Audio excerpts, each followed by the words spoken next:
రంగారెడ్డి జిల్లా ఇబ్రాహీంపట్నం మండలం ఉప్పరిగూడ గ్రామ పంచాయతీ పరిధిలో ఉన్నాము. బీఆర్ఎస్ పార్టీ సీనియర్ నాయకులు, బీఆర్ఎస్ పార్టీ మాజీ సర్పంచుల ఫోరం అధ్యక్షులుగా పనిచేసినారు. ప్రస్తుతం అంటే గతంలో తాజా మాజీ సర్పంచ్గా కూడా కొనసాగారు. మరి అలాగే బీఆర్ఆర్ ఫౌండేషన్ చైర్మన్ కూడా కొనసాగుతున్నారు. బూడిద రామరెడ్డి గారు మనతో పాటు ఉన్నారు. నమస్కారం సార్. సార్ ఎలా ఉన్నారు సార్? బాగున్నారా సార్? బాగున్నారు సార్. మీరు సామాజిక సేవా కార్యక్రమాలు చేయాలనే దృక్పథం మీలో ఎలా కలిగింది సార్? ఏది బీఆర్ఆర్ ఫౌండేషన్ ద్వారా మీరు మీ నియోజకవర్గ పరిధిలో ప్రజలకు ఎలాంటి సేవా కార్యక్రమాలు అందుతున్నాయి అంటారు సార్?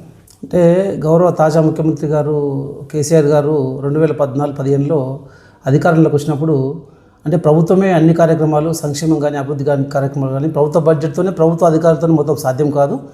ఈ ప్రజల భాగస్వామ్యం ఉండాలి, యువజన సంఘాల భాగస్వామ్యం ఉండాలి. ఎవరైతే సమాజం నుంచి కొంచెం సంపాదించుకుని ఉన్నారో వాళ్ళు కూడా అందరూ భాగస్వామ్యం ఉండాలని ఒక పిలుపు, అంటే గ్రామజ్యోతి కార్యక్రమాన్ని ఒక పిలుపు ఇవ్వడం జరిగింది.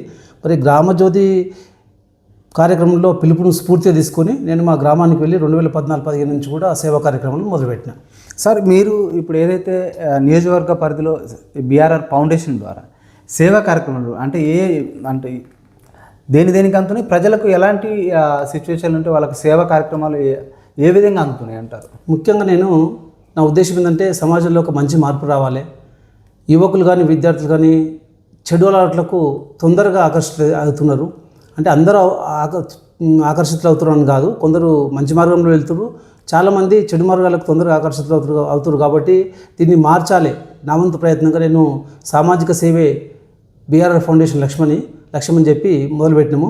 మరి 2014-15 నుంచి కూడా విద్యార్థులకైతే పాఠ్యపుస్తకాలేమి, స్కూళ్ళల్లో బెంచీలేమి, అట్లా వాళ్ళకు ఏవైనా మౌలిక సౌకర్యాలు కూడా స్కూల్లో గవర్నమెంట్ హై స్కూళ్ళల్లో, గవర్నమెంట్ ఎంపీ యూపీఎస్ స్కూళ్ళల్లో కూడా కావాలంటే కూడా నేను చాలా స్కూళ్ళల్లో అందించడం జరిగింది. సార్, ఇప్పుడు ప్రధానంగా యువత మొత్తం కూడా చెడు మార్గాన ప్రయాణిస్తున్నారు. డ్రగ్స్కు, మద్యానికి, గంజాయికి అలవాటు పడి ఎన్నో కుటుంబాలు కూడా ఎంతోమంది యువత వారి యొక్క జీవితాలు చిన్న భిన్నమైపోతున్నాయి. వాళ్ళు మార్పు తీసుకురావడానికి వాళ్ళు ఎవరైనా అలాంటి మత్తు పదార్థాలకు వారు అలవాటు పడినైతే అడిక్షన్ సెంటర్లు ఏమైనా ఏర్పాటు చేశారా? ఎలాంటి అవగాహన వాళ్ళ చైతన్యం తీసుకొస్తుంది అంటారు ఈ బీఆర్ఆర్ ఫౌండేషన్ ద్వారా? బీఆర్ఆర్ ఫౌండేషన్ నుంచి గత సంవత్సరం నుంచి కూడా మేము అంటే యువకులు కానీ విద్యార్థులు కానీ అంటే పెద్ద వయసు వారు కానీ వీళ్ళందరూ కూడా ఆకర్షితులు కాబట్టి ఆ చెడు మార్గం నుంచి పోకుండా ఉండాలని చెప్పి ఒక యువకులందరికీ కూడా మరి 2 సార్లు డిస్ట్రిక్ట్ లెవెల్ ఒకసారి, స్టేట్ లెవెల్ ఒకసారి స్పోర్ట్స్ కండక్ట్ చేయడం జరిగింది.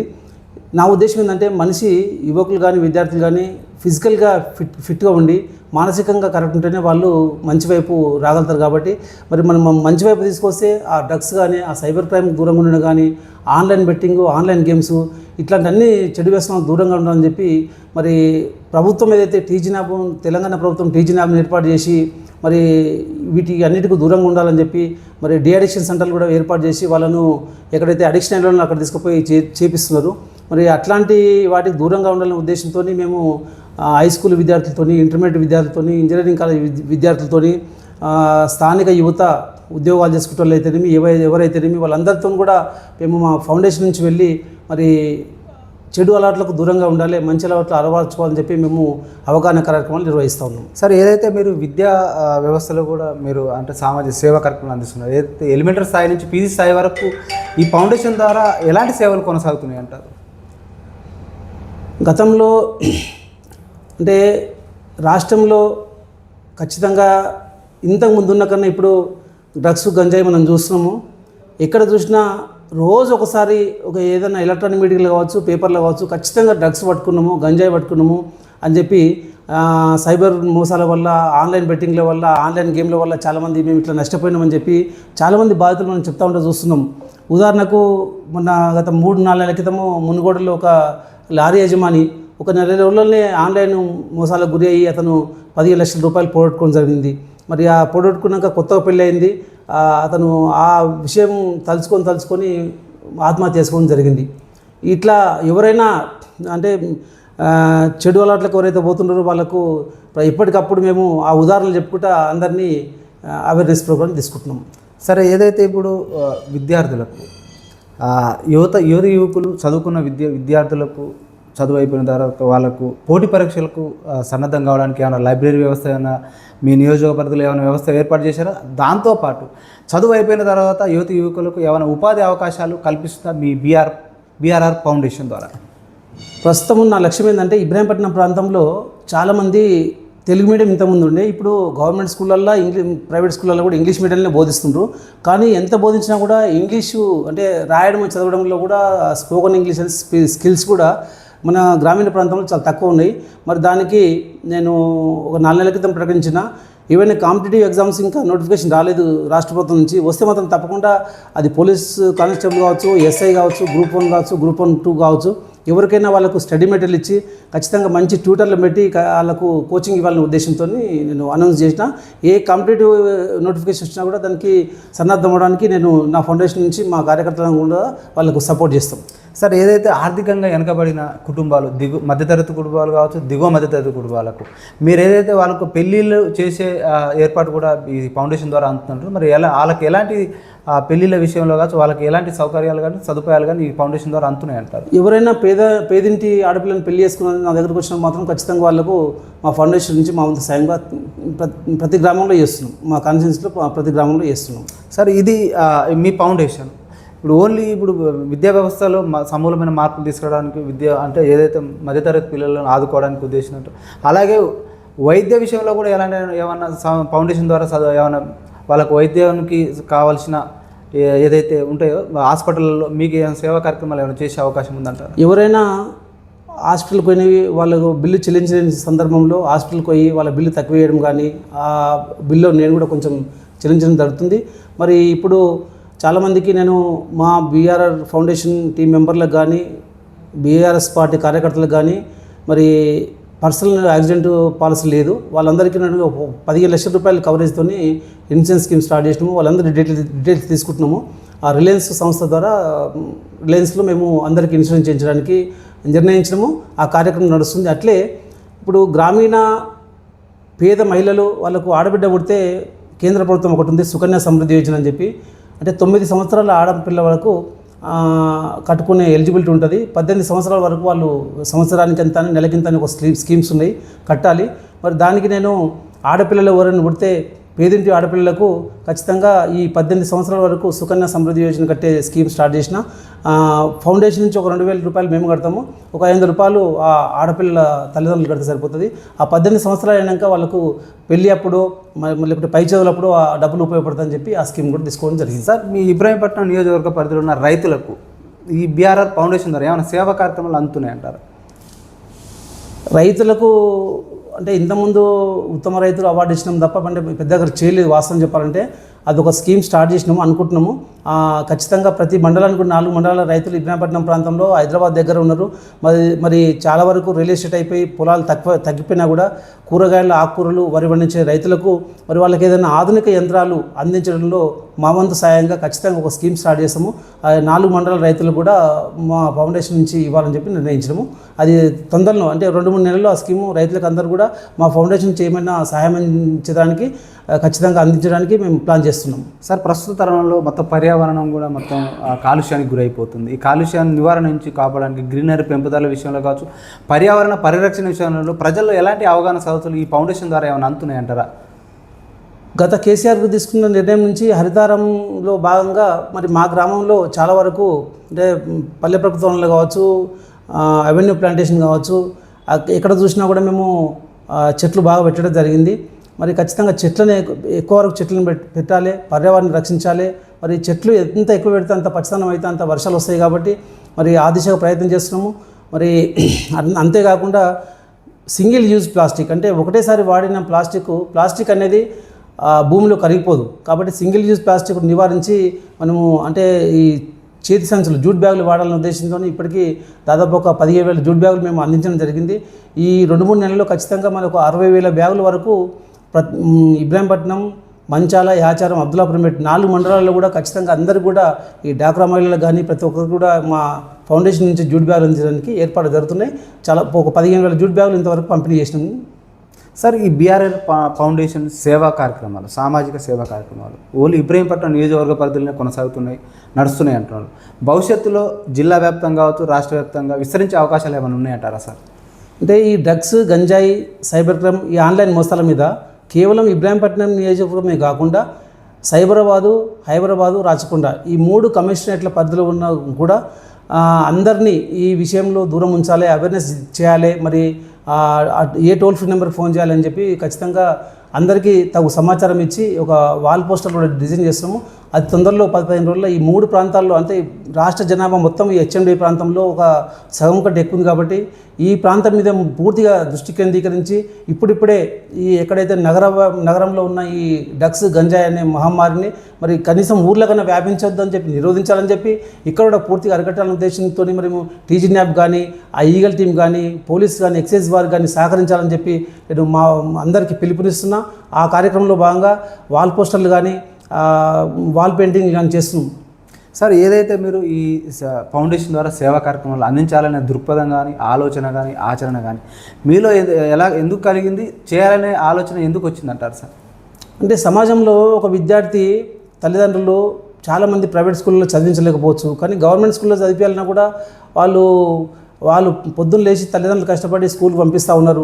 మరి హై స్కూల్ అయిపోయాక ఇంటర్మీడియట్ అయిపోయినాక డిగ్రీ ఆర్ ఇంజనీరింగు, ఇన్ని సంవత్సరాలు 15-18 సంవత్సరాలు 20 సంవత్సరాలు ఒక విద్యార్థిని కష్టపడి చదివించాలంటే వాళ్ళు రెక్కల కష్టం మీద చదివిస్తూ ఉన్నారు. మరి ఆ స్టేజ్కి వచ్చినాక ఒక డిగ్రీకి వచ్చినాకనో, ఒక ఇంజనీరింగ్కి వచ్చినాకనో మరి విద్యార్థులంతా కూడా ఈ చెడు అలవాట్లకు పోతే వాళ్ళ కళలు ఏమైపోవాలి, వాళ్ళ కళలు అయిపోతున్నాయి. మరి ఆ విద్యార్థి ఖచ్చితంగా మంచి అలవాట్లు ఉండి ఆ ఉద్యోగం వైపు, వ్యాపారం వైపు పోవాలి. ఖచ్చితంగా ఈ చెడు అలవాట్లు ఒక్కసారి ఈ గంజాయి అనేది, డ్రగ్స్ అనేది ఒక నశ, ఒక్కసారి అలవాటు పడితే ఆ నశల నుంచి రావడం కష్టమవుతుంది. కాబట్టి మరి ఆ అలవాట్లకు, చెడు అలవాట్లకు దూరంగా ఉండాలని చెప్పి మరి ఆ విద్యార్థులకు వాళ్ళ తల్లిదండ్రులు పడే కష్టాన్ని గుర్తించి ఒకసారి చేయమని చెప్పి నేను ప్రతి స్కూల్ కూడా, కాలేజీ కూడా పోయి చెప్పడం జరుగుతుంది.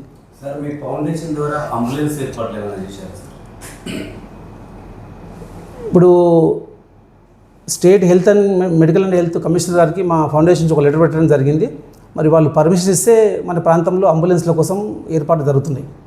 సార్, ఇక్కడ ప్రజలు మా దృష్టి తీసుకొచ్చేసాను సార్, మీ ఫౌండేషన్ ద్వారా ప్రత్యేకంగా విద్యకు సంబంధించి గ్రామాలలో కానీ, మండల స్థాయిలో కానీ విద్యకు సంబంధించి ఒక లైబ్రరీ వ్యవస్థను తీసుకురావాలని చెప్పేసి కోరుకుంటున్నారు సార్. మీ సంస్థ కూడా చాలా చురుగ్గా పనిచేస్తుందంటున్నారు. దానికోసం మీరు ఎలాంటి కృషి చేస్తున్నారు, ప్రయత్నం చేస్తున్నారు? ఖచ్చితంగా ఇబ్రాహీంపట్నం ప్రాంతంలో అంటే పేద విద్యార్థులకు, ముఖ్యంగా గ్రామీణ ప్రాంత విద్యార్థులకు సబ్జెక్ట్ నాలెడ్జ్ చాలా ఉంటుంది. కానీ ఇంగ్లీష్ దగ్గరకు వచ్చేవరకల్లా మనం కాంపిటీషన్ ఎగ్జామ్లో కావచ్చు, సాఫ్ట్వేర్లో కావచ్చు వెనకబడిపోతున్నారు. ఖచ్చితంగా ఇంగ్లీష్ స్కిల్స్ నేర్పాలి అని చెప్పి ఒక ఉద్దేశంతో మరి అట్లే కాంపిటేటివ్ ఎగ్జామ్స్ కోసం కూడా ఇబ్రాహీంపట్నంలో అందరికి కూడా ఒక సెంటర్ ఏర్పాటు చేసి వాళ్ళకు లైబ్రరీ కావచ్చు, ఆ స్టడీ సెంటర్ కావచ్చు అట్లా ఏర్పాటు చేయాలని ఆలోచిస్తున్నాం. సార్, ఇంకోటి ఈ స్కూళ్ళల్లో పిల్లలకి ఎట్లా అన్ని ప్రభుత్వాలు కూడా విఫలమవుతున్నాయి. మీ సంస్థ ద్వారా, మీ ఫౌండేషన్ ఏదైతే ఉందో దాని ద్వారా చట్టాలపై అవగాహన కల్పించి ఏర్పాట్లు చేస్తున్నారు. అంటే ప్రతి స్కూళ్ళలోకి వెళ్ళి ప్రతి చట్టం ఇది అని చెప్పి వాళ్ళు జరుగుతున్న అఘాయిత్యాలపైన అవగాహన కల్పించి ఏర్పాట్లు ఏమైనా చేస్తున్నారు. విద్యార్థులు నేటి బాలురే రేపటి పౌరులు. మరి వాళ్ళకు హై స్కూల్ విద్య, ఇంటర్మీడియట్ విద్య నుంచే ఏదైనా సరైన శిక్షణ ఇవ్వాలి. మరి సరైన శిక్షణ రేపు వాళ్ళకు రక్షణ అవుతుంది, మన సమాజానికి రక్షణ అవుతుంది, మన దేశానికి రక్షణ అవుతుంది అని చెప్పి ఉద్దేశంతో ట్రాఫిక్ మీద అవేర్నెస్ కావచ్చు, రోడ్ సేఫ్టీ మీద కావచ్చు, ఈ డ్రగ్స్, గంజాయి మీద కావచ్చు, ఇవన్నిటి మీద అంటే ఒక వాళ్ళని ఎడ్యుకేట్ చేసి మంచి మార్గం వైపు నడిపించాలని చెప్పి మేము ప్రయత్నం చేస్తూ ఉన్నాము. ఆ ప్రయత్నంలో భాగంగా మాకు సహకరిస్తున్న బీఆర్ఆర్ ఫౌండేషన్ మెంబర్స్ దాదాపుగా ప్రతి గ్రామం నుంచి ఒక 10 నుంచి 15 మంది ఉన్నారు. మరి వాళ్ళు ఎప్పుడు ఏ పిలిపించినా కూడా రాత్రి అనక పగలనక వాళ్ళు సొంత పనులు కూడా మానుకొని ఈ బీఆర్ఆర్ ఫౌండేషన్ యొక్క లక్ష్యాలను తీర్చడానికి సామాజిక సేవే మన లక్ష్యమని ముందుకు సాగుతున్న క్రమంలో దీనికి మద్దతు ఇస్తున్న, సహకరిస్తున్న మా బీఆర్ఆర్ ఫౌండేషన్ టీం మెంబర్లందరూ కూడా నేను అభినందనలు తెలియజేస్తాను. సార్, నిన్న జరిగిన యాక్సిడెంట్ విషయంలో ఆ కుటుంబానికి మీ ఫౌండేషన్ ద్వారా ఎలాంటి ఆర్థిక సహాయం అందించి ఏర్పాటు చేస్తున్నారు? లేదు, వెళ్ళాలనుకున్నాం కానీ సమయభావం వెళ్ళలేకపోయినాము. అయితే అంతే సార్. ఇంకోటి, ఇక్కడ బీర్ల ఐలయ్య కానీ, బత్తుల లక్ష్మారెడ్డి కానీ వాళ్ళు సేవ, ఇలాంటి స్వచ్ఛంద సేవా సంస్థలు పెట్టి ఏర్పాటు చేసిన తర్వాత రాజకీయంలోకి రావడం జరిగింది. ఇప్పుడు ఆ ప్రజల్నే మర్చిపోతున్నారు. మరి మీరు కూడా మీ ఫౌండేషన్ ద్వారా అట్లాంటివి చేసి మీరు కూడా పదవులు ఆశిస్తున్నారా? సేవ చేసి పేరు సంపాదించుకొని రాజకీయంగా పదవులు అనుభవించి మరి మర్చిపోయినరు అది ఆ ప్రస్తావనకు వస్తే మరి గతంలో నేను సర్పంచ్ కాకముందే ఎన్నో సేవా కార్యక్రమాలు చేసిన. మీరు అంటే ఇబ్రాహీంపట్నం ప్రాంతంలో నా గురించి తెలిసిన వాళ్ళు కానీ తెలియని వాళ్ళు మీరు వెళ్ళి అడిగితే వాళ్ళే చెప్తారు. మరి మీరు అంటుండ్రు సేవ చేసి పదవి పొంది ప్రజలను మర్చిపోతారని చెప్పి. నేను సర్పంచ్ కాకముందు సేవలు చేసిన. మరి సర్పంచ్ అయినాక మా గ్రామానికి వస్తే దాదాపు ఒక 95 లక్షల రూపాయలు అంటే గ్రామ పంచాయతీ లేఅవుట్లు కావచ్చు, కాలేజీల పర్మిషన్లు కావచ్చు, ఏవైనా కావచ్చు, ఒక 95 లక్షల రూపాయలు సర్పంచ్కి వస్తే మరి నేను కానీ సెక్రటరీ కానీ మెంబర్స్ కానీ ఎవరు తీసుకోకుండా గ్రామాభివృద్ధి కోసం ఖర్చు పెట్టడం జరిగింది. మరి గతంలో ఎక్కడ లేని విధంగా లేఅవుట్ల విషయంలో 258 ఎకరాలు లేఅవుట్ జరిగితే అక్కడ ఉన్న డెవలపరు మరి 32,000 గజాలు state Panchayati Raj principal secretary, commissioner, collector, DPO, DLPO, MPDO, MPO అందరూ కూడా డిపార్ట్మెంట్లో ఎంక్వైరీ చేయించి మరి ఒకటే రోజుల 32,500 గజాల పార్కు స్థలాలు కానీ రోడ్లు కానీ మా గ్రామ పంచాయతీ రిజిస్ట్రేషన్ చేయించిన. అట్లే ఒక లేఅవుట్లో అమ్మిన ప్లేస్లో కూడా అంటే ఒకసారి లేఅవుట్ అయ్యి తర్వాత లేఅవుట్ మార్చి అమ్ముకుంటే కూడా ఆ అమ్మిన స్థలంలో 1900 గజాలలో ఒక రైతు వేదిక ప్రభుత్వం 22 లక్షలు ఇస్తే ఒక 15 లక్షలు సొంతంగా చేయించి ఏర్పాటు చేసి రైతు వేదికను ఒక మోడల్ రైతు వేదికగా అంటే అన్ని గ్రామ రైతు వేదికల్లో కాకుండా మీరు చూడండి ఒక మోడల్ రైతు వేదికలాగా ఉంటుంది, ఒక ఆఫీస్ లాగా ఉంటుంది అది. మరి అట్లే వైకుంఠధామ విషయంలో ప్రభుత్వం ఇచ్చిన నిధులు జరపకపోతే ఒక 15 లక్షల రూపాయలు నేను సొంతం ఖర్చు పెట్టి అక్కడ షెడ్ ఏర్పాటు జరిగింది. మరి అట్లే గ్రామానికి కృష్ణ వాటర్ రాకుండా, శ్రీశైలం నుంచి వాటర్ రాకుండా, ఈ 2 ఏ గ్రేడ్ నుంచి వాటర్ రాకుండా కూడా ఒక 3 బోర్లు వేసి ఆ బోర్లను ఓహెచ్ఎస్ ట్యాంకులో కలిపితే ఇప్పుడు ఏ క్షణం కూడా మాకు ఎప్పుడు ఇబ్బంది లేదు, 24 గంటలు నీళ్ళ సదుపాయం కల్పించడం. మరి అట్లే పల్లె ప్రకృతి కావచ్చు, ఊర్లో రోడ్లు కావచ్చు, గుళ్ళు కావచ్చు, ఇవన్నీ కూడా మేము గతంలో కంటే చాలా బ్రహ్మాండంగా మరి మా సొంత నిధులతో చేసినాము. మరి ఎక్కడ కూడా నేను గుడ్ గవర్నెన్స్ అంటారు కదా, అంటే నేను సర్పంచ్ రాకముందే ఊర్లో ఒక వాల్ పోస్టర్ వేసిన, అవినీతి లేని పాలన తీసుకొస్తా, ₹1 కూడా నేను లంచం ముట్టుకోనని చెప్పి వాగ్దానం చేసిన. మరి అది నిజమో కాదో మా గ్రామంలో కానీ ఇబ్రాహీంపట్నం మండలం కానీ ఇబ్రాహీంపట్నం కాన్స్టిట్యున్సీలో కానీ చాలామందికి తెలుసు. మరి ఎక్కడ కూడా ₹1 తీసుకోలేదు. మరి మీరు అన్నట్టుగా సేవ చేసి పదవి పొంది ఆ పదవి ద్వారా సంపాదించాలన్న ఆశ నాకు లేదు. ఒక మంచి మార్పు తేవాలి సమాజంలో, సామాజిక సేవ మన లక్ష్యము. ప్లాస్టిక్ లేకుండా చేయాలి, డ్రగ్స్ సైబర్ క్రైమ్ మీద అవేర్నెస్ చేయాలి, విద్యార్థులు మంచి చదువుకోవాలి, వాళ్ళు రాణించాలి, యువకులు కూడా ఫిజికల్ ఫిట్నెస్ ఉండాలి, మానసికంగా ఆరోగ్యంగా ఉండాలని చెప్పి మంచి లక్ష్యాలతో ముందుకుపోతున్నాం తప్ప మరి ఏదో ఆశించి స్వార్థం కోసమో అయితే నేను చేయట్లేదు. ఓకే సార్, మీ ఫౌండేషన్ ద్వారా ఈ రైతులు చాలా ఇబ్బంది పడుతున్నారు సార్. పంట మార్పిడి చేయాలంటే కూడా కోతుల విషయంలో చాలా బాధపడుతున్నారు. మీ ఫౌండేషన్ ద్వారా ఏమన్నా నిర్మూలించే గతంలో కూడా మేము రంగారెడ్డి జిల్లా కలెక్టర్ గారు కానీ అప్పుడున్న పంచాయతీరాజ్ శాఖ మంత్రి గారు కానీ చాలా విజ్ఞాపనలు చేసినాం. ఎందుకంటే ఊర్లలో చూస్తే అసలు కుక్కల బెడద కానీ కోతుల బెడద కానీ ఈ నెమళ్ళు కానీ అడవి పందులు కానీ అసలు వ్యవసాయదారులు వ్యవసాయం చేసుకోవడానికి కష్టం ఉంది. ఎందుకంటే ఏ పంట వేసినా కూడా అసలు పంట మొలకలు విత్తనం మొలకెత్తక ముందే అవి నెమళ్ళు మొత్తం తినేస్తున్నాయి. చాలా ఇబ్బంది ఉంది. మరి ప్రభుత్వము పర్యావరణం దెబ్బతినకుండా మరి జంతువులను కూడా హింసించకుండా మరి వాడికి ఒక సెంటర్ ఏర్పాటు చేసి ముఖ్యంగా వీధి కుక్కలు నెమళ్ళు కోతులు అయితే చాలా విపరీతంగా అయిపోయినాయి. మరి ఈ బ్లూ క్రాస్ సొసైటీ అమలుగారు ఏర్పడినప్పటి నుంచి మరి వీటి మీద యాక్షన్ తీసుకుంటలేరు. కానీ కనీసం వాటి ఫ్యామిలీ ప్లానింగ్ చేసి మరి ఫ్యామిలీ ప్లానింగ్ చేసి ఏం చేస్తారు, మళ్ళీ జిహెచ్ఎంసీలు కానీ మళ్ళీ రోడ్ల మీద వదిలిపెడతారు కుక్కలను. కుక్కలతో ఎంతమంది యాక్సిడెంట్లు అవుతున్నాయి, ఎంతమంది కాలు చేతులు విరిపిన సందర్భాలు చాలా ఉన్నాయి. కాబట్టి ఈ కోతుల మీద కుక్కల మీద ఈ నెమళ్ళ మీద ఖచ్చితంగా ప్రభుత్వం చర్య తీసుకొని పెట్టి నియంత్రిస్తేనే ఆ రైతులు బాగుపడతారు. సార్, మీ ఫౌండేషన్కి ఏమన్నా ప్రభుత్వం నుంచి ఆశిస్తున్నారు? ప్రభుత్వ సహకారం అవసరం లేదు. మేము చేసిన మంచి కార్యక్రమాలకు వాళ్ళు కేవలము నైతికంగా సపోర్ట్ చేసే చాలు, మమ్మల్ని ఎక్కడ ఇబ్బంది పెట్టకుండా చాలని మేము కోరుకుంటున్నాం. ఏమన్నా ఈ ఫౌండేషన్ మీరు స్థాపించిన కానీ ఇప్పటి వరకు ఎలాంటి ఒత్తిళ్ళు ఏమన్నా ఎదుర్కొన్నారు అంటే రాజకీయ నాయకులు? లేదు, ఎవరు కూడా నిజంగా చెప్పాలంటే అందరికీ ధన్యవాదాలు చెప్తున్నా. గత ప్రభుత్వం కానీ ఈ ప్రభుత్వం కానీ మేము చేసిన సేవా కార్యక్రమాలకు ప్రభుత్వం నుంచి ఎవరు ఏమి ఇబ్బంది లేదు. ఆ గవర్నమెంట్ స్కూళ్ళలో చేసినా కూడా టీచర్లు కానీ స్టూడెంట్స్ కానీ ప్రైవేట్ కాలేజీలో చేసినా కూడా ఎక్కడ అందరూ సహకరిస్తారు. కాబట్టి ఆ విషయంలో నేను అందరికీ ధన్యవాదాలు చెప్తున్నాను. సార్, రాష్ట్ర స్థాయిలో అభివృద్ధి చెందాలంటే మీరు ఎలాంటి బలోపేతానికి కృషి చేస్తున్నారు మీ సంస్థ, మీ ఫౌండేషన్? రాష్ట్ర స్థాయిలోనే కాదు, దేశ స్థాయిలోనే కాదు. ఇప్పుడు ప్రజలు ప్రతి వస్తువు మీద ట్యాక్స్ కడుతున్నారు. చిన్న పిల్లాడు పుట్టిన పిల్లాడు పాల కాడ నుంచి మొదలు పెడితే చచ్చిన మనిషి ఆ కాష్టాల్లో పెట్టినాక నోట్లో వచ్చే పాలకు కూడా ట్యాక్స్. అంటే భూమి ఆకాశానికి మధ్య ఉన్న ప్రతి వస్తువు మీద జిఎస్టీ రూపాయన ట్యాక్స్ బరాబర్ వసూలు చేస్తున్నారు. మరి రాష్ట్ర ప్రభుత్వం బడ్జెట్ అయితే 3 లక్షల కోట్లు దాటిపోయింది అనుకుంటున్నాము. కేంద్ర ప్రభుత్వం అయితే 50 లక్షల కోట్ల బడ్జెట్ దాటిపోయింది అనుకుంటున్నాము. మరి ఇన్ని లక్షల కోట్ల బడ్జెట్ మరి ప్రజలకు కావాల్సిన మౌలిక సౌకర్యాలు కావచ్చు, విద్య కావచ్చు, వైద్యం కావచ్చు, రోడ్లు కావచ్చు, సాగునీరు కావచ్చు, తాగునీరు కావచ్చు, పర్యావరణ విషయంలో కావచ్చు, మరి ఇన్ని కార్యక్రమాలు కూడా సజావుగా నీతిగా సక్రమంగా అందించి వాటి అమలయ్యేటట్టు చూస్తే ప్రజలు చాలా బాగుపడతారు. సార్, మీరు బీసీ వర్గీకరణ పైన మీ అభిప్రాయం ఏంటి? జనాభా పెరిగింది, వాళ్ళు కూడా రిజర్వేషన్ ఇస్తే బాగానే ఉంటుంది. కానీ మరి ఇక్కడ నుంచి మన తెలంగాణ నుంచి అందరూ పార్టీలకు అతీతంగా మరి కేంద్ర ప్రభుత్వానికి చట్టం చేయమని పంపారు, కానీ అది ఇంకా చట్టం కాలేదు. అయితే బాగానే ఉంటుందని ఆశిస్తున్నాను. సార్, మీరు మొత్తానికి రైతులకు కానీ, నిరుద్యోగులకు కానీ, మహిళలకు కానీ ఏ చెప్పదలుచుకున్నారు మీ ఫౌండేషన్ ద్వారా? వాళ్ళు ఏంటంటే మీ నుంచి చాలా ఆశిస్తున్నారు. మీ గురించి మేము మొత్తం తెలుసుకున్నాం సార్. మీ ఫౌండేషన్ ఆపదలో ఆదుకుంటేందుకు సిద్ధంగా ఉందని తెలుస్తుంది. ఇంకా మీరు వాళ్ళ కోసం ఎలాంటి కృషి చేస్తుందో మీరు సమయ సందర్భం బట్టి వీళ్ళని బట్టి ఏ వర్గానికి ఏం చేయాలో మా ఫౌండేషన్ మెంబర్లు అంతా ఆలోచించి ఒక ప్లాన్ చేస్తున్నారు. దాని ప్రకారం ముందలుపోతాము. మరి మీరు అన్నారు అంటే ఏదో ఆశించి చేస్తున్నారని చెప్పి దానికి ఒక చిన్న ఉదాహరణ చెప్తాను నేను. కరోనా వచ్చింది, ఫస్ట్ ఫేజు. కరోనా వచ్చింది, సెకండ్ ఫేజ్ అయితే ఇక పిట్టలో రాలిపోతున్నారు.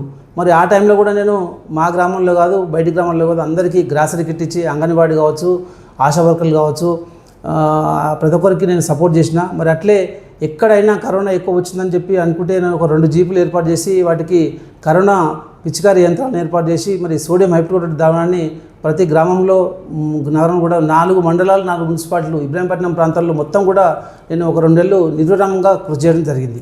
సార్, మతాలకు అతీతంగా, పార్టీలకు అతీతంగా ఎంతకాలం కొనసాగిస్తారు సార్ మీ ఫౌండేషన్?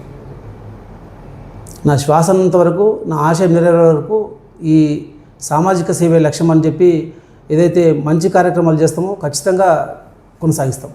సార్, ఫైనల్గా సార్, మీరు ఏదైతే రంగారెడ్డి జిల్లా సర్పంచుల ఫోరం మాజీ అధ్యక్షులు కొనసాగారు, ఇక్కడ నియోజకవర్గంలో సర్పంచులకు ఎంతోమంది బిల్లులు రాక ఎన్నో ఆర్థిక ఇబ్బందులు ఏర్పడి కొంతమంది అక్కడక్కడ ఆత్మహత్యలు చేసుకున్నారు.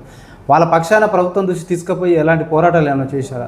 చేస్తే వాళ్ళు సర్పంచులు చాలా ఇబ్బందులు పడుతున్నారు. గత ప్రభుత్వంలో చేసిన బిల్లులు రాక చాలామంది ఆర్థికంగా సతమతమవుతున్నారు. సార్, మీరు ఫోరం అధ్యక్షుడిగా కొనసాగారు, ఎలాంటి చర్యలు చేపట్టారు సార్? అంటే సర్పంచ్ల పెండింగ్ బిల్ల మీద రాష్ట్ర స్థాయిలో ఒక 2 సంఘాలు పోరాటం చేస్తున్నాయి. నేనైతే పర్సనల్గా ఏం హాజరు కాలేదు. ఖచ్చితంగా సర్పంచ్లో కూడా నేను సూచన సలహాలు ఇచ్చుకుంటా పెండింగ్ బిల్లు ప్రభుత్వం చెల్లించాలంటున్నాను. ఎందుకంటే అందులో పెద్ద లాభాలు కూడా ఉండవు. చిన్నపాటి విలేజ్ లెవెల్ కాంట్రాక్టర్స్ అంతా నిజంగా చెప్పాలంటే అక్కడ సర్పంచ్ల కన్నా విలేజ్ లెవెల్ కాంట్రాక్టర్స్ సర్పంచ్ మీద నమ్మకంతో మన ఊరు సర్పంచే కదా బిల్లు ఇప్పిస్తామని చెప్పి మరి ఆ గ్రామ పంచాయతీ రిజర్వేషన్ తీసుకొని పనిచేయడం జరిగింది. ఎంపీ రికార్డు అంతా సబ్మిట్ చేసినాక దాదాపు 2-3 సంవత్సరాలు అయితే కూడా ఆ చిన్నపాటి బిల్లకు కూడా వాళ్ళంతా విలేజ్ లెవెల్ కాంట్రాక్టర్స్ చాలామంది బాధపడుతున్నారు. మరి విలేజ్ లెవెల్ కాంట్రాక్టర్స్కు సర్పంచ్లకి ఏదైతే పెండింగ్ బిల్లు ఉన్నాయో అవి ప్రభుత్వం చేస్తే చాలా మంచిగా ఉంటుంది. సార్, మీరు మాజీ సర్పంచ్గా కొనసాగారు, తాజా మాజీ సర్పంచ్గా. మీరు సర్పంచ్గా కొనసాగించిన కాలంలో మీ గ్రామ పంచాయతీలో ఎలాంటి అభివృద్ధి కార్యక్రమాలు చేసినా, ఏమైనా విద్యా వ్యవస్థలో ఏమైనా మార్పుల కోసం కావచ్చు, మౌలిక సదుపాయాల విషయంలో ఏమైనా కల్పన జరిగిందంటారా మీ గ్రామ పంచాయతీ పరిధిలో? విద్యా వ్యవస్థలో మా గ్రామంలో నేను సర్పంచ్ కాకముందు ఎంపీ యూపీఎస్ స్కూల్ ఉండే. అసలు ఎంత అధ్వానంగా ఉండే అంటే చాలా అధ్వానంగా ఉండే. మరి ప్రభుత్వం నుంచి చాలా ప్రయత్నం చేసిన ఆ బిల్డింగ్ తీసేసి కొత్తది కట్టాలని చెప్పి, కానీ సాధ్యపడలేదు. మరి సమయం అయిపోతుందని చెప్పి నేనే ఒక 7 లక్షల రూపాయలు మాత్రమే ప్రభుత్వ నిధులు, మరి మిగతా ఒక 80 లక్షల రూపాయలు సొంతంగా నేను జేబు నుంచి ఖర్చు చేసి ఒక కొత్త స్కూల్ నిర్మించడం జరిగింది. మరి దానికి సివిఆర్ కాలేజ్ వారు ఒక 9 లక్షల రూపాయలు ఇచ్చారు, ఇంకో లేఅవుట్ వారు 5 లక్షలు ఇస్తే మొత్తం 80 లక్షల రూపాయలు నేను సొంతంగా పెట్టి ఒక కొత్త స్కూల్ నిర్మించడం జరిగింది. సార్, ఏదైతే రోడ్డు ప్రమాదాలు రాను ట్రాఫిక్ రూల్స్ సరిగా నిర్వహించకపోవడం వల్ల, ప్రజల అవగాహన లేకపోవడం వల్లనో, లేకపోతే రోడ్లు సరైన మార్గం అంటే అభివృద్ధి లేకపోవడం వల్ల, ఆ రోడ్లు దీనావస్థలు ఉండడం వల్ల కూడా ప్రమాదాలు ఎక్కువ సంభవిస్తున్నాయి. సార్, ఈ రోడ్డు సేఫ్టీ విషయంలో ఎలాంటి భద్రత చర్యలు, ఎలాంటి ట్రాఫిక్ రూల్స్ పాటించాలి, మీ అభిప్రాయం ఏమి చెప్పగలుగుతారా సార్? పెరుగుతున్న ట్రాఫిక్ అనుగుణంగా రోడ్లు విశాలంగా నిర్మించట్లేదు. ఒకటి, రోడ్లు ఆ సీసీ రోడ్లు కానీ బీటీ రోడ్లు కానీ క్వాలిటీ లేకపోవడం వల్ల వేసిన రోడే క్రష్ అయిపోయి మొత్తం గుంతలు పడుతున్నాయి. రెండో కారణం అయితే మరి డ్రైవర్లకు అంటే 4 వీలర్ కావచ్చు, 2 వీలర్ కావచ్చు, భారీ వాహనాలు కావచ్చు, ఈ డ్రైవర్ల నిర్లక్ష్య కారణం ఒకటి. మరి మద్యం దాగి కూడా ఎక్కడికక్కడ మద్యం దాగి డ్రగ్స్ తీసుకొని, గంజాయి తీసుకొని, ఈ మత్తు పదార్థాలు తీసుకొని, మరి ముఖ్యంగా భారీ వాహనాల డ్రైవర్లు అయితే నిద్రమత్తులో రాత్రి 1 గంటల తర్వాత సింగిల్ డ్రైవర్ ఉండి చాలా దూరం ప్రయాణించాల్సి వచ్చినప్పుడు కూడా ఆ డ్రైవర్ అట్లే పోవడం వల్ల నిద్రలో కూడా యాక్సిడెంట్ చాలా జరుగుతుంది. మేము గత 15 రోజుల క్రితము డీజీపీ శివధర్ రెడ్డి సార్ని కలిసి ఒక ప్రతిపాదన ఇవ్వడం జరిగింది. సార్, ఇప్పుడు మద్యం మత్తే కాదు, డ్రగ్స్ మత్తు కావచ్చు, గంజాయి మత్తు కావచ్చు, ఈ నిద్ర మత్తు కావచ్చు, ఏవైనా సరే ఏదైనా మత్తు, ఏ మత్తు చేత రోడ్డు మీదకి వచ్చి వాహనం నడపకూడదని చెప్పి డీజీపీ గారిని కోరితే ఇది మంచి వ్యాలిడ్ పాయింట్, నేను డిపార్ట్మెంట్లో డిస్కస్ చేసి ఖచ్చితంగా అమలు చేసేటట్టు చేస్తానని చెప్పింది. కాబట్టి డీజీపీ గారిని మళ్ళీ ఒకసారి చేతులెత్తి నమస్కరిస్తున్నాం. అంటే రాచకొండ సిపి సార్ను, హైదరాబాద్ సిపి సార్ను కలవడం జరిగింది. మరి ఖచ్చితంగా నిర్లక్ష్యం అనేది ఏ రూపంలో ఉన్నా దాన్ని తొలగించాల్సిన అవసరం ఉంది. వాహనదారులందరూ కూడా, వాహన చోరులందరూ కూడా దీని మీద అవేర్నెస్ తీసుకురావాలి. చట్టాలను కూడా రూపొందించడం కాదు, కఠినంగా అమలు చేసేటట్టు చూడాలి. మరి ప్రభుత్వము రోడ్లు ట్రాఫిక్ అనుగుణంగా చేయాలి. ఇంకోటి, రోడ్లు కూడా ఎక్కడ యూటర్న్ తీసుకోవాలనో, ఎక్కడ అండర్ పాస్ ఉండాలనో, ఎక్కడ ఫ్లైఓవర్ ఉండాలనో, ఇవన్నీ కూడా ఎక్కడైతే మలుపులు ఉన్నాయో అవన్నీ కూడా చేస్తే బాగుంటుందని చెప్పి నేను విజ్ఞప్తి చేస్తూ ఉన్నాను.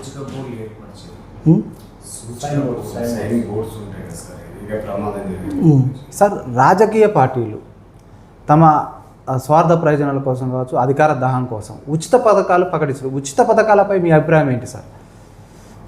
ఉచిత పథకాలు మీరే అంటారు, ఉచిత పథకాలని. అసలు ఈ ఉచితం అనే మాట ఎందుకు వచ్చింది, ఎక్కడి నుంచి వచ్చింది? నాకు అనిపిస్తుంది చాలామంది మేధావులు, విద్యావంతులు ప్రభుత్వము అంటే రాష్ట్ర ప్రభుత్వం కావచ్చు, కేంద్ర ప్రభుత్వం కావచ్చు, కేవలం ప్రజలకు ఉచిత విద్య, ఉచిత వైద్యం ఇస్తే చాలు, దేశమంతా బాగుపడిపోతుంది, రాష్ట్రం అంతా బాగుపడిపోతుంది అని చెప్పి చాలామంది సూచన చేస్తున్నారు. ప్రభుత్వంకి వచ్చే ఆదాయం ఎక్కడి నుంచి వస్తుంది? సహజ వనరులు లేదా ప్రజలు చెల్లించే పన్నులు. అంటే ప్రజలు చెల్లించిన పన్నులు కానీ, ప్రభుత్వానికి వచ్చే సహజ వనరుల మీద ఆదాయం కానీ, వచ్చే ఆదాయం కానీ బడ్జెట్ కానీ ఇవ్వాలి అంటే ప్రజలదే కదా. మరి ప్రభుత్వము ప్రజలకు ఇవ్వాల్సిన బాధ్యత ఉంటుంది. ప్రజలకు కూడా వాళ్ళు కట్టిన ట్యాక్స్ నుంచే ప్రభుత్వం ఇస్తుంది కాబట్టి వాళ్ళకి హక్కు ఉంటుంది. అంటే ప్రభుత్వాల బాధ్యత, అది ప్రజల హక్కు. ఈ మధ్యన ఈ ఉచితం అనే పదానికే అర్థం లేదు. మరి ఎవరో జేబుల నుంచో, ఎవరో ఇంటికాడ నుంచో, ఎవరో బాయికాడ నుంచో, సొంత జేబుల నుంచో ఇస్తే అది ఉచితమనాలి తప్ప, ప్రభుత్వం ఇచ్చేది ప్రజలకు వాళ్ళ బాధ్యత, ప్రజల హక్కు, అంతే తప్ప ఉచితమనే స్థానానికి అర్థం లేదు. మరి దేశ బడ్జెట్ చాలా పెరిగిపోయింది.